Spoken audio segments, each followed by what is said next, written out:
Welcome back to another full day of eating. In today's video, I'm going to show you simple plant-based meals that I have been eating during my fat loss phase. If you're new to my channel, welcome. I am Nisha. I'm a fitness trainer and health and fitness is my passion. I created this channel to help you get fit in your 40s and beyond. On this channel, I love to share healthy plant-based meal ideas that are easy to implement in our busy lives. I share my home workouts, fitness tips, and lifestyle inspirations on this channel. So if that is something you are into, then please stick around and subscribe to my channel. Make sure you also hit that bell notification so that every time I upload a video like this one, you will be notified. As some of you know, right now I am currently trying to lean out just a bit. I haven't done a proper fat loss phase in a long time. So I'm just trying to lean out a little bit right before summer. And that's the reason why I am doing this calorie deficit. So during my calorie deficit, I like to keep my meals super simple, low in fat, and somewhat low in calories because, as I mentioned before, calories are the king when you are trying to lose weight. So your overall calories has to be below your maintenance level to create that calorie deficit in order for you to continue to reach your fat loss goals. So all my meals are high in protein to keep me full and satisfied during this fat loss phase. So I hope you will benefit from watching today's video and it will give you some meal inspirations as to what you can eat if you are on your fat loss phase. Full breakdown of all the calories and macro breakdown will be shared at the end of this video, so make sure you stick around till the end. So without any further ado, let's get into today's video. For breakfast, I decided to make thick rolled oats, but with some chocolate flavor as I was craving chocolate. And usually I don't eat rolled oats in my fat loss phase as they don't keep me full for longer. But I made it quite filling by adding tons of fresh strawberries and blueberries to these oats, which made it still quite filling but low in overall calories. And I love to add powdered peanut butter always on top. That gives you additional 6 grams of protein. And then I add 2 scoops of vanilla protein powder. This is my absolute favorite protein powder. I highly recommend it. It tastes really good. I didn't have chocolate flavor, but vanilla flavor works just as fine in this recipe as well. And you don't need to add additional sugar or anything as the sweetness comes from this protein powder. This meal was extremely satisfying and it hit the spot for all my chocolate craving. So give this one a try.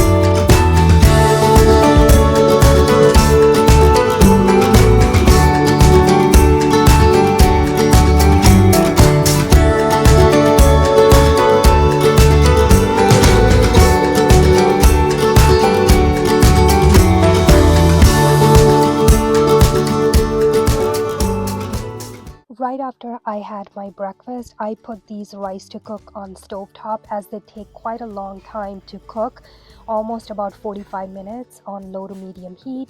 And I also marinated my tofu and I kept it on the side. So longer you marinate your tofu, the better it absorbs the flavor. And I like to break my tofu, and I find by doing that, it absorbs a lot more flavor than just cutting it because it gives you that rough edges, and then the sauce gets into those rough edges really nicely. And once I had cooked my rice and marinated my tofu, I went and did a lot of other things. And then when it was lunchtime, I just quickly made this creamy peanut butter dressing for the big huge sushi bowl. And while I was doing that, I had my tofu in the air fryer for about 15 minutes at 400°F. This lunch was super easy to put together, and it's quite large and filling because of tons of veggies that we are adding to this meal to keep the calories low while still keeping our protein intake high. And once again, I like to use powdered peanut butter in this dressing because it's low in calories and it's high in protein, so it keeps your overall calories low. This is my absolute favorite sushi bowl, and I love to have this quite a lot during summer months as well. Only thing this sushi bowl was missing was some seaweed. I usually add chopped up nori sheets on the top right before eating, but I didn't have any. So if you're going to make this, I highly recommend adding some nori sheets on top. Just chop it up with some scissors and sprinkle it on top right before eating. I like to make this as on-the-go lunch in a sushi jar. I will leave the details for this meal in the description box below. I hope you will give this one a try.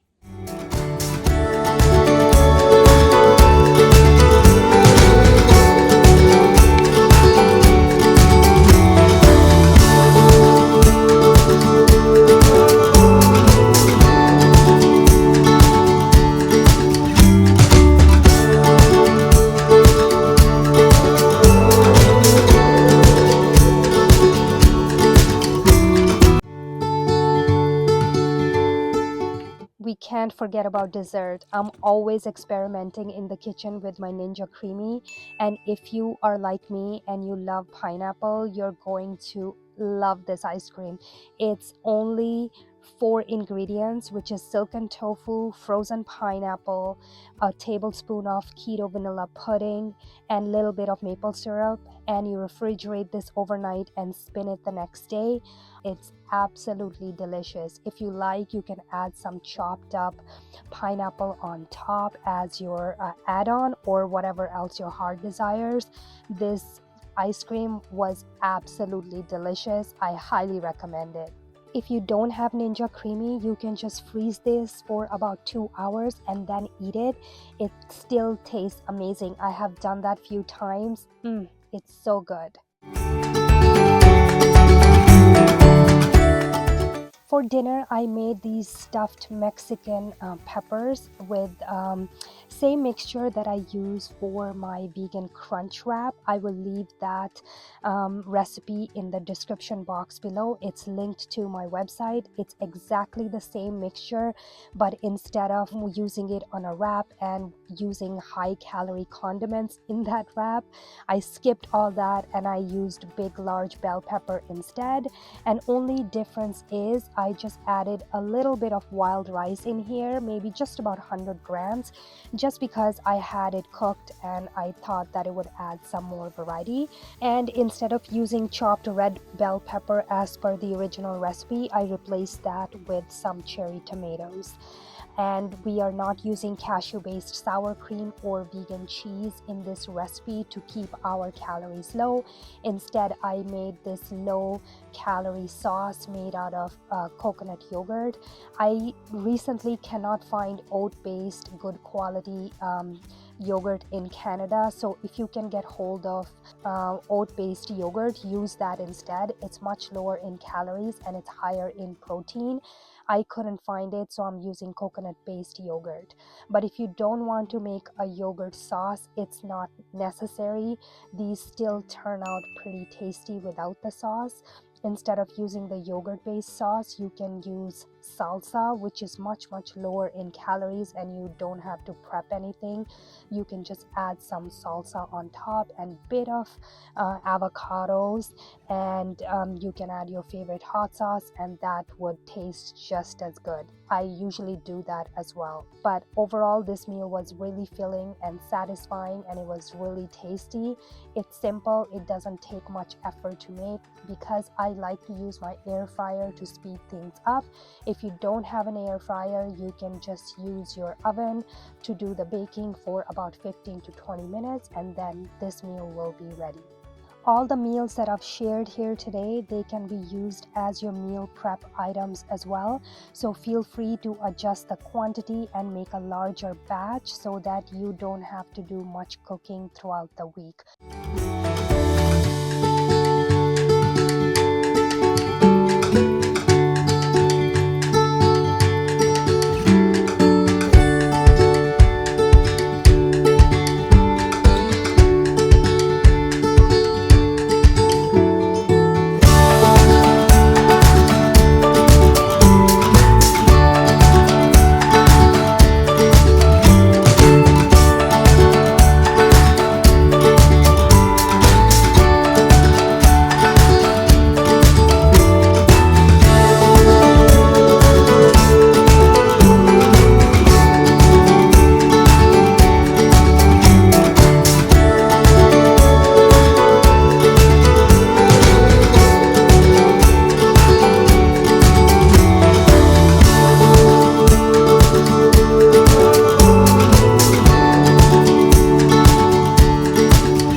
To recap, I had about 1,729 calories this day and approximately 129 grams of protein. I usually don't have half a banana on the days that I work out in the afternoon, but this day I was training in the morning, so I like to have something small right before my training, and I like to drink my coffee before my training along with some creatine and some beetroot crystals. I also supplement with vitamin D, B12, and some multivitamins during the day to meet all the macronutrients. That's it for today's video. Thank you so much for watching. I hope you got some ideas from all the meals that I've shared here today. If you did, then please don't forget to give this video a thumbs up. And if you have not already subscribed, then make sure to hit that subscribe button and that bell notification so that every time I upload a video, you will be notified. I hope you all have a lovely day, and I'll see you guys very soon on my next one. Bye.